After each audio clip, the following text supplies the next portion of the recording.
মরশুমের প্রথম তুষারপাত হলো সান্দাকফুতে। বরফের চাদরে ঢাকলো গোটা সান্দাকফু। আনন্দে আত্মহারা পর্যটকরা। গত বছরের তুলনায় বেশ কিছুটা আগেই এবার তুষারপাত হলো সান্দাকফু। গত বছর দার্জিলিংয়ে প্রথম তুষারপাত হয়েছিল 7ই ডিসেম্বর। নভেম্বরের শীতেই এবার তুষারপাতের স্বাদ পেলেন পর্যটকরা। অক্টোবর মাসের শেষের দিকেই সিকিমে তুষারপাত হলেও সান্দাকফুতে ডিসেম্বরের দিকে তুষারপাত হতে পারে বলেই ধরে নিয়েছিল সকলে। তার আগেই বরফের দেখা মেলায় অপ্রত্যাশিত আনন্দ পর্যটকদের মধ্যে।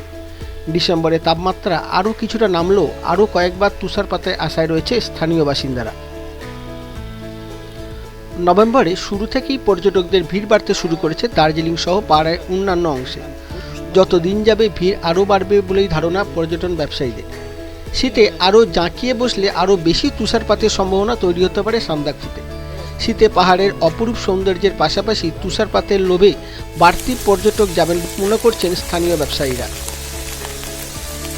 দার্জিলিংয়ে গত সপ্তাহ থেকে তাপমাত্রা 10 ডিগ্রি নিচে নেমে গিয়েছিল। যদিও সান্দাকফুতে তুষারপাত হলেও বাকি পর্যটন স্থানগুলোতে এখনও তুষারপাত হয়নি।